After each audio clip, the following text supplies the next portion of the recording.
समस्त देश में कोरोना के मामले लगातार बढ़ने से पर्यटन प्रदेश उत्तराखंड पर इसका व्यापक असर दिखाई देने लगा।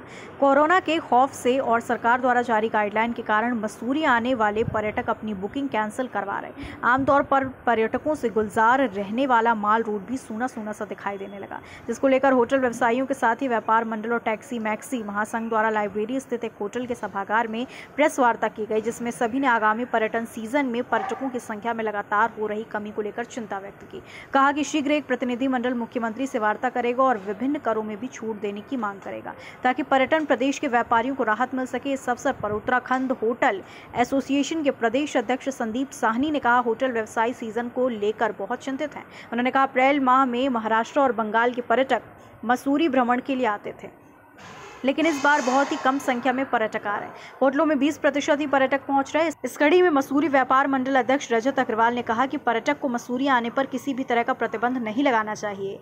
उन्होंने कहा कि पर्यटकों की जांच के लिए मसूरी के बॉर्डर पर एक टीम का गठन किया जाना चाहिए। अन्य होटल व्यवसायी RN माथुर ने कहा, सरकार को बढ़ावा देने का कार्य करना चाहिए। जितने भी पर्यटक मसूरी आए उनकी मसूरी बॉर्डर पर और मसूरी के अंदर भी जाँच की जाए। जहाँ सिर्फ पर्यटन से बचता है।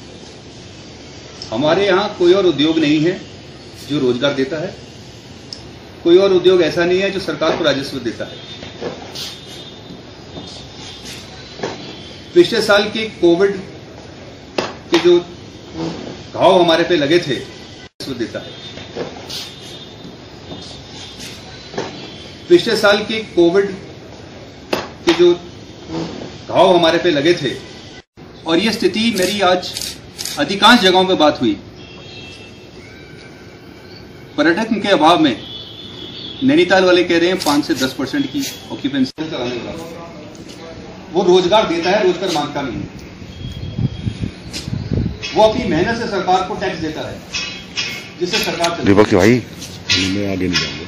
और दुर्भाग्यपूर्ण बात यह है कि हम इसी को खत्म कर रहे हैं।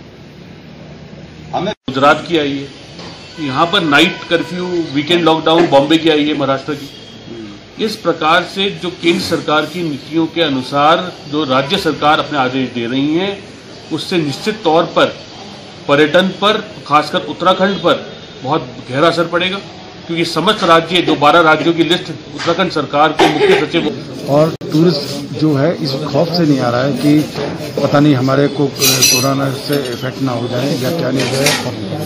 और हम चाहते हैं कि टूरिस्ट को फ्री एक्सेस देना चाहिए हिल स्टेशन पे, जिससे कि यहाँ की इकोनॉमिक में फर्क ना आए। अगर उनका टेस्ट कराना है तो स्टेट गवर्नमेंट जो है बॉर्डर पर टेस्ट करे, उनका कोई छूटे ना। अगर बहुत ही जरूरी समझते कुछ छूट भी जाता है तो उसका डेस्टिनेशन पे टेस्ट कराएं।